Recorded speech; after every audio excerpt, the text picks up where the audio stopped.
નમસ્કાર મિત્રો, મારું નામ છે Chirag Patel, supervisor instructor ITI Bilimora staff.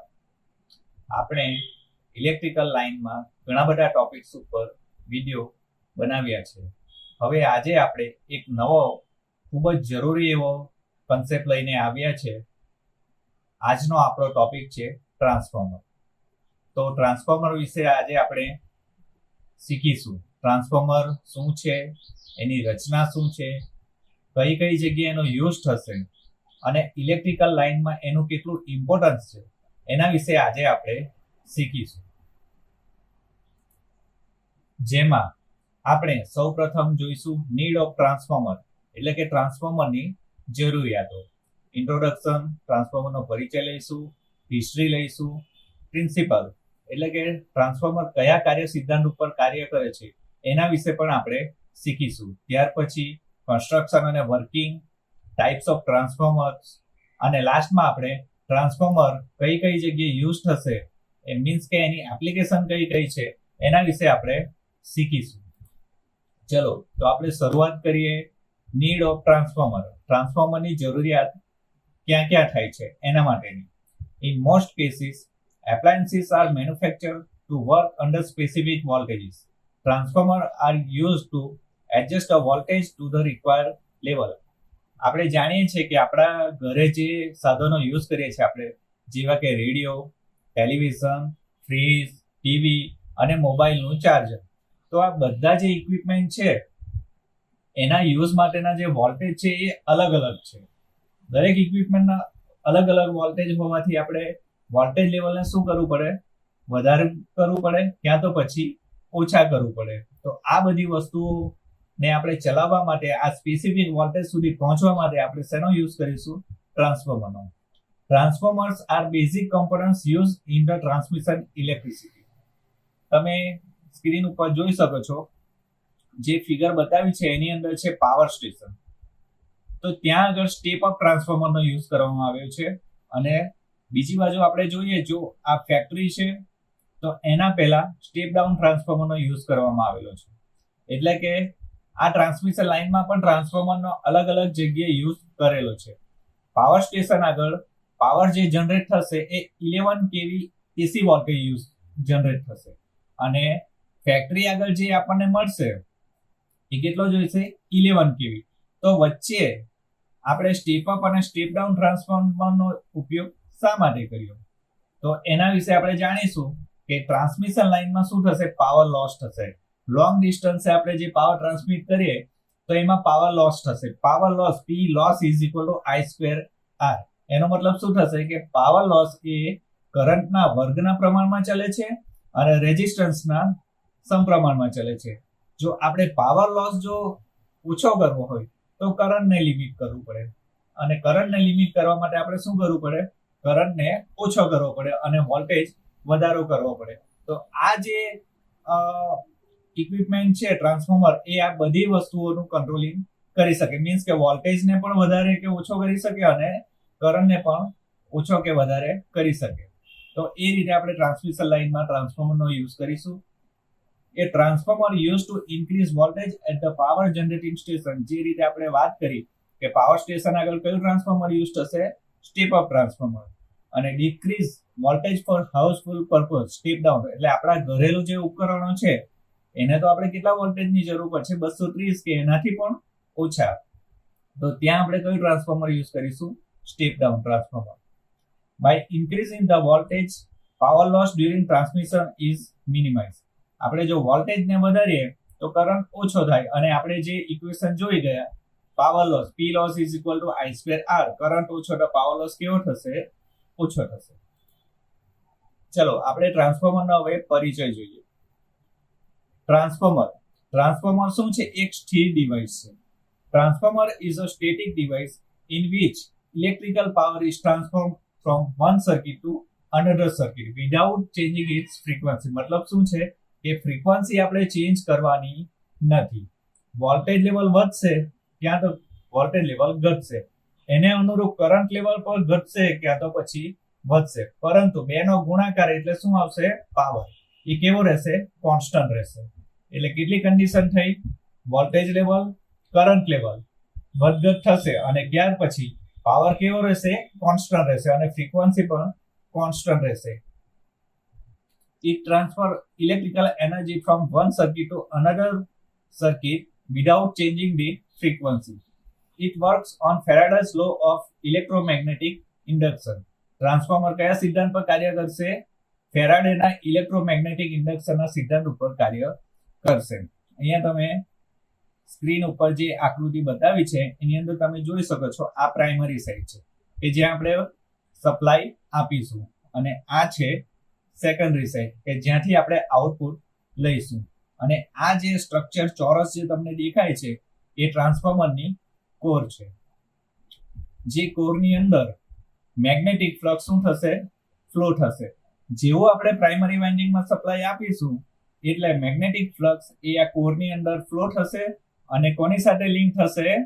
આ સેકન્ડરી વાઇન્ડિંગની સાથે.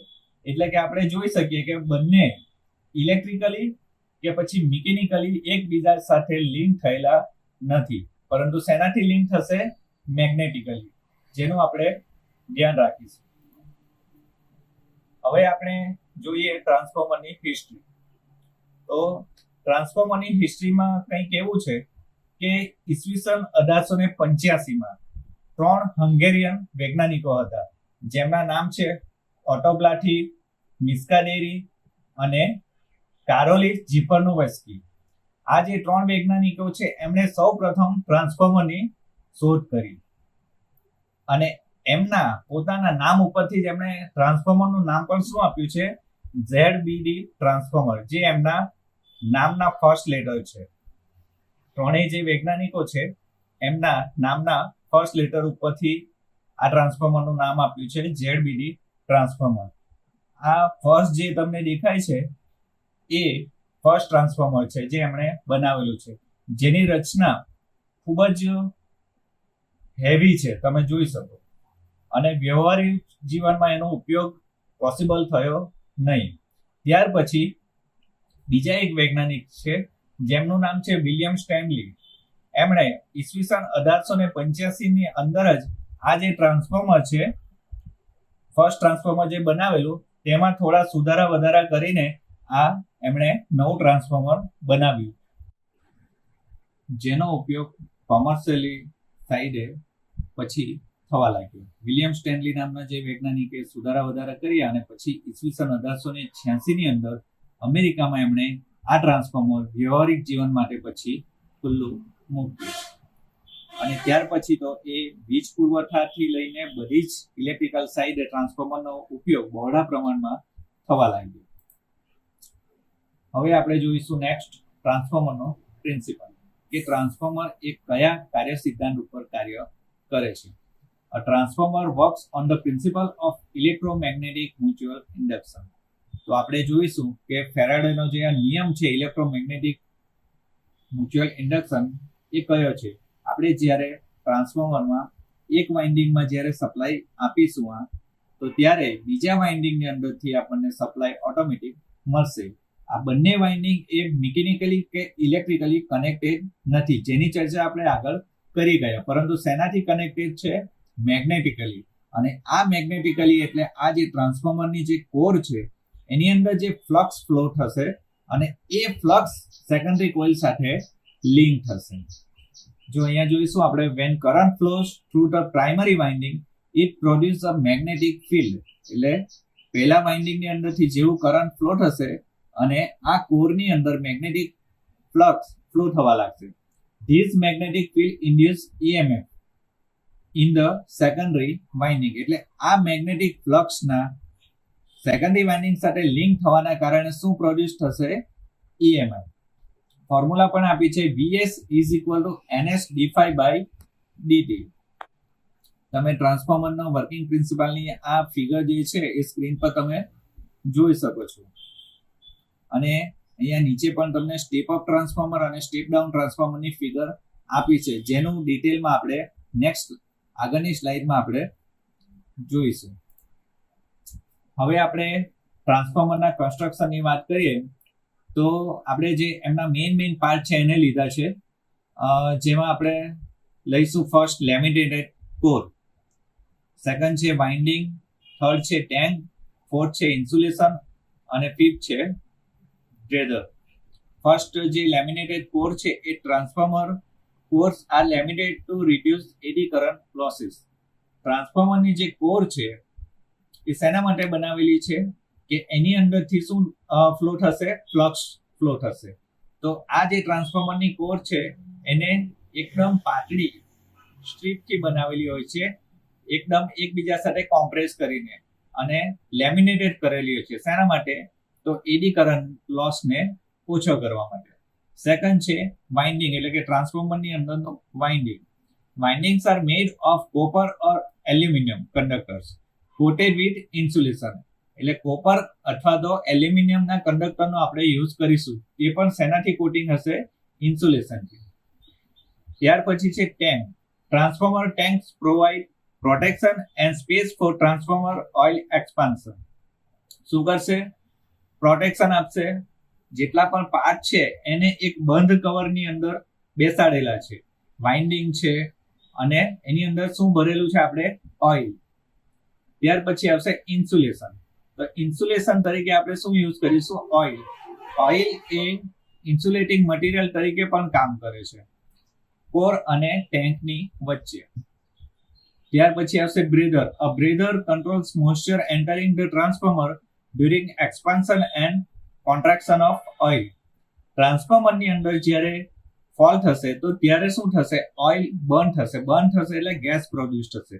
તો એ ગેસ બહાર નીકળશે, તો એ બ્રેડરના થ્રુ જ બહાર નીકળશે અને પછી ઓઇલ બર્ન થવાના લીધે જે ગેસ બહાર નીકળશે અને પછી જે ખાલી જગ્યા પડશે તો ત્યારે શું થશે? બ્રેડર થ્રુ જ બહારની હવા પાછી અંદર આવશે. તો એ બ્રેડર થ્રુ એ હવામાંથી મોઇસ્ચર દૂર કરીને બ્રેડર અંદર લેશે અને ખાલી જગ્યા પૂરશે. આપણે ટાઈપ્સ ઓફ ટ્રાન્સફોર્મરની વાત કરીએ. નેક્સ્ટ આપણે થ્રી કેટેગરીમાં આપણે ડિવાઈડ કરીએ છીએ. On the basis of construction, on the basis of winding, on the basis of coolant material use. આપણે ફર્સ્ટ જોઈએ જો કન્સ્ટ્રક્શનના આધારે તો 3 આવશે: core type transformer, cell type transformer અને સ્પાઇરલ કોર ટ્રાન્સફોર્મર. ત્યાર પછી વાઇન્ડિંગના બેઝ પર આપણે જોઈએ તો સ્ટેપ અપ ટ્રાન્સફોર્મર આવશે, સ્ટેપ ડાઉન ટ્રાન્સફોર્મર આવશે અને આઇસોલેશન ટ્રાન્સફોર્મર આવશે. અને ટ્રાન્સફોર્મરમાં વર્ક જ્યારે પણ થશે ત્યારે ફોલ પણ થશે જ, અને ફોલ થશે ત્યાર પછી ટ્રાન્સફોર્મર ગરમ પણ થશે, કન્ટિન્યુઅસ ચાલવાના કારણે પણ ગરમ થશે. તો ત્યારે આપણે ટ્રાન્સફોર્મરને ઠંડુ રાખવા માટે અલગ અલગ પ્રકારના કુલરનો યુઝ કરીએ. એ કયા છે? Oil natural, air natural cooling system. Second આવશે ઓઇલ નેચરલ હશે અને એર ફોર્સ હશે. થર્ડ આવશે બંને ફોર્સ, મીન્સ કે oil force and air force. એના વિશે આપણે જોઈશું હવે. On the basis of construction core type transformer છે. તો તમે ફર્સ્ટ જો, ઇટ્સ કોર હેઝ 2 limbs. કેટલી લીમ દેખાય છે તમને? આ એક અને આ 2 limb. The windings are wound on the 2 limbs of the core material. આ જે બંને લીમ છે એના ઉપર વાઇન્ડિંગ કરેલું છે. આ પ્રાઇમરી વાઇન્ડિંગ છે અને આ સેકન્ડરી વાઇન્ડિંગ છે. તો આ પ્રકારના ટ્રાન્સફોર્મરને આપણે કયું કહીશું? Core type transformer. હવે નીચે જોઈશું shell type transformer. Its core has 3 limbs. કેટલી લીમ દેખાય છે તમને? આ 1, આ 2 એન્ડ આ 3. Both the windings are wound on the central limb, one over the other. બંને વાઇન્ડિંગ ક્યાં વિટાડેલા છે? સેન્ટ્રલ લીમ ઉપર, એકની ઉપર બીજું, એ રીતે વિટાડેલા છે. તો આ ટાઈપના ટ્રાન્સફોર્મરની જે રચના હશે એને સેલ ટાઈપ ટ્રાન્સફોર્મર કહીશું. ત્યાર પછી આવશે spiral core transformer. The core constructed is similar two wheels of spokes. તમે આ જોઈ શકો છો, સ્પોકના આકારનો એક બનાવેલું છે transformer. The windings are wound this spokes like structure. આ પ્રકારના ટ્રાન્સફોર્મરને કઈ કહીશું? Spiral core transformer. હવે આપણે બેઝિસ ઓફ વાઇન્ડિંગ, વાઇન્ડિંગના બેઝ પર આપણે જોઈએ તો સ્ટેપ અપ ટ્રાન્સફોર્મર. 3 જે ફિગર બતાવી છે એની અંદર તમે ફર્સ્ટ ફિગરમાં જુઓ, અહીંયા ઇનપુટમાં જે ટર્ન્સ છે એ ઓછા છે અને આ સેકન્ડરી સાઈડે જે ટર્ન્સ છે એ વધારે છે. એનો મતલબ શું થશે? આ સ્ટેપ અપ ટ્રાન્સફોર્મર છે. પ્રાઇમરી સાઈડે વોલ્ટેજ ઓછા હશે અને સેકન્ડરી સાઈડે વોલ્ટેજ વધારે હશે. તો એ ટાઈપના ટ્રાન્સફોર્મરને શું કહીશું? Step up transformer. અને આ સેકન્ડ ફિગરમાં તમે જોઈ શકો કે ઇનપુટ સાઈડે ટર્ન્સ વધારે છે અને સેકન્ડરી સાઈડે ટર્ન્સ ઓછા છે. એટલે પ્રાઇમરી સાઈડે વોલ્ટેજ વધારે હશે અને સેકન્ડરી સાઈડે વોલ્ટેજ ઓછા હશે. એટલે કે વધારે વોલ્ટેજમાંથી ઓછા વોલ્ટેજ કરે તો એવા પ્રકારના ટ્રાન્સફોર્મરને શું કહીશું? Step down transformer. અને ત્યાર પછી થર્ડ કેટેગરી જે આવશે તે આઇસોલેશન ટ્રાન્સફોર્મર છે. The number of turns in primary and secondary are equal. બંને સાઈડે ટર્ન્સ કેવા હશે? સરખા જ હશે. વોલ્ટેજ રિમેન સેમ, વોલ્ટેજ પણ સેમ રહેશે. પણ main purpose is to provide electrical isolation. Main purpose શું છે? Its provide electrical isolation between two circuits for safety. આ ટ્રાન્સફોર્મરને આપણે ઇલેક્ટ્રિશિયન ટ્રેડના અલગ અલગ પ્રેક્ટિકલ માટે ઘણીવાર યુઝ કરીએ છીએ. સ્પેશિયલી આપણે જે કોઇલ બનાવીએ, ટેસ્લા કોઇલ, એના ઉપર પણ આપણે આ ટ્રાન્સફોર્મરનો ઘણીવાર યુઝ કરીએ છીએ. હવે આપણે નેક્સ્ટ જોઈએ તો કુલરના બેઝ પર જોઈએ તો એમાં આપણે જે જોઈશું first oil natural air natural cooling system. તો આ જે ટ્રાન્સફોર્મર છે એ કયા ટ્રાન્સફોર્મર હશે? તો આપણે જે ડિસ્ટ્રીબ્યુશન ટ્રાન્સફોર્મર લઈશું અને પાવર ટ્રાન્સફોર્મર લઈશું. ડિસ્ટ્રીબ્યુશન ટ્રાન્સફોર્મરની સાઇઝ જનરલી ઓછી હોય છે, જ્યારે પાવર ટ્રાન્સફોર્મરની સાઇઝ વધારે હોય છે. ઓઇલ નેચરલ અને એર નેચરલ એ ડિસ્ટ્રીબ્યુશન ટ્રાન્સફોર્મરમાં તો યુઝ થશે જ, પણ આપણે અહીંયા પાવર ટ્રાન્સફોર્મરને કન્સિડર કરીએ છીએ કે જેની કેપેસિટી કેટલી લઈશું આપણે? અપ ટુ 30 MVA સુધી. પાવર ટ્રાન્સફોર્મરની કેપેસિટી વધારે હોય છે તો એમાં આપણે 30 MVA સુધીની રેન્જમાં આપણે આ સિસ્ટમનો યુઝ કરીશું. This method is used for oil immersed transformer. In this method, the heat generated in the core and winding is transferred to the oil. જ્યારે પણ ટ્રાન્સફોર્મર વર્ક કરશે ત્યારે શું થશે? જે વાઇન્ડિંગ છે શેમાં ડૂબાડેલું હશે? ઓઇલની અંદર. અને વાઇન્ડિંગ ગરમ થશે એટલે એ હીટ ટ્રાન્સફર શેમાં થશે? ઓઇલની અંદર. એટલે ફાઇનલી તો શું ગરમ થશે? Oil. According to the principle of convection, the heated oil flows in the upward direction. અહીંયા તમે જોઈ શકો કે જે ઓઇલ ગરમ થશે એ ક્યાં જશે? ઉપરની દિશામાં ફ્લો થશે. Then in the radiator. અને પછી શેમાં જશે? રેડિએટરની અંદર. રેડિએટર એટલે શું કરશે? એ સ્પ્લિટ કરશે. ઓઇલને શું કરશે? સ્પ્લિટ કરશે. એની સરફેસની લેન્થ વધારશે ઓઇલની, જેના કારણે શું થશે? જલ્દી ઠંડુ પડશે. The vacant place is filled up by cooled oil from the radiator. The heat from the oil will dissipate in the atmosphere due to the natural air flow around the transformer. જે આપણે એરનો flow કેવો લઈશું? Natural લઈશું. અને oil પણ natural હશે. Air natural, oil natural. તો આ રીતે આપણે ઓઇલને ટેમ્પરેચર ઓછું કરી શકીએ અને ટ્રાન્સફોર્મરને પછી આપણે યુઝ કરી શકીએ. સેકન્ડ છે ઓઇલ નેચરલ એર ફોર્સ. આમાં શું થશે? ઓઇલ નેચરલી જ ફ્લો થશે પણ એરને શું કરીશું? ફોર્સથી રેડિએટર ઉપર હવાને પહોંચાડીશું. અહીંયા તમે જોઈ શકો આ ફેન છે જેને રેડિએટરની સરફેસ આગળ લગાવવામાં આવેલા છે. એટલે કે એર કેવું છે? નેચરલ નથી પણ બાય ફેન આપણે એને ફોર્સથી રેડિએટર ઉપર આપીએ છીએ, જેના કારણે એમાંથી જે ઓઇલ ફ્લો થશે એને શું થશે? ઠંડુ કરશે. ત્યાર પછી આવશે ઓઇલ ફોર્સ એર ફોર્સ. તો એમાં તમે હવે તો નામ પરથી તમને ખ્યાલ આવી જશે કે ઓઇલ પણ કેવું હશે? ફોર્સફુલી અંદર સર્ક્યુલેટ થશે અને એર પણ. એટલે આ રીતે આપણે આ ત્રણ સિસ્ટમનો યુઝ કરી શકીએ છીએ. આપણે આ જે ઓઇલ ફોર્સ એર ફોર્સ જે આપણે કુલિંગ સિસ્ટમ યુઝ કરીશું તે અપ ટુ 100 MVA સુધી યુઝ કરીશું. ફર્સ્ટ જે આપણે લીધું oil natural air natural up to 30. Second જે આપણે ઓઇલ નેચરલ એર ફોર્સ લીધું એ અપ ટુ 60 MVA સુધી લઈશું. અને લાસ્ટ વન આપણે કેટલા MVA સુધી લઈશું? 100 MVA સુધી. હવે આપણે લાસ્ટમાં જોઈએ એપ્લિકેશન. એટલે કે આ ટ્રાન્સફોર્મરની એપ્લિકેશન શું છે? ક્યાં યુઝ થશે? તો ફર્સ્ટ પોઈન્ટ આપણે જોઈએ used in electrical power transmission system. આપણે જોયું ફર્સ્ટ જે આપણે સ્ટાર્ટિંગમાં જોઈ ગયા કે જનરેટિંગ સાઇડથી લઈને ડિસ્ટ્રીબ્યુશન સુધી આપણે અલગ અલગ પ્રકારના ટ્રાન્સફોર્મર યુઝ કરીએ છીએ. ટ્રાન્સફોર્મર એ જનરેટિંગ સાઈડે સ્ટેપ અપ ટ્રાન્સફોર્મર યુઝ કરીશું અને ત્યાર પછી સ્ટેપ ડાઉનમાં સ્ટેપ બાય સ્ટેપ એને આપણે સ્ટેપ ડાઉન કરતા જઈશું અને લાસ્ટમાં ડિસ્ટ્રીબ્યુશન ટ્રાન્સફોર્મર જે 11 kV બાય 440 વોલ્ટનું હોય છે. 11 kV એ ડાયરેક્ટ ફેક્ટરીમાં જશે અને 440 વોલ્ટ 3 ફેઝ 4 વાયર સિસ્ટમ આપણા ઘરે આપણને ન્યુટ્રલની પણ જરૂર પડશે, મતલબ કે રેસિડેન્શિયલ એરિયા માટે આપણે ત્યાંથી પછી સપ્લાય આવશે. સેકન્ડ આપણે લઈશું તો use as a measuring device. તો ટ્રાન્સફોર્મર નો યુઝ આપણે મેઝરિંગ ડિવાઇસ તરીકે પણ લઈએ છીએ, જેવા કે કરંટ ટ્રાન્સફોર્મર છે અને પોટેન્શિયલ ટ્રાન્સફોર્મર છે. ત્યાર પછી વેલ્ડિંગ મશીનમાં પણ આપણે ટ્રાન્સફોર્મરનો યુઝ કરીએ છીએ. વેલ્ડિંગ મશીનની અંદર જનરલી કરંટ આપણને કેવો જોઈએ છે, વધારે જોઈએ છે, તો એના માટે પણ આપણે વોલ્ટેજ લેવલ અને કરંટ લેવલને કંટ્રોલ કરીને વેલ્ડિંગ મશીનની અંદર યુઝ કરી શકીએ. Used four impedance matching between circuit. સર્કિટનો ઇમ્પેડન્સ મેચ કરવા માટે પણ આપણે યુઝ કરીએ છીએ. ત્યાર પછી ઇન્વર્ટરની અંદર AC supply from DC power. Used in inverters for AC supply from DC power. ઇન્વર્ટરની અંદર પણ આપણે આ ટ્રાન્સફોર્મરનો યુઝ કરીએ છીએ. ત્યાર પછી આપણે અલગ અલગ પ્રોજેક્ટ જે બનાવવાના હોઈએ એની અંદર પણ આપણે અલગ અલગ ટ્રાન્સફોર્મરનો યુઝ કરીએ છીએ.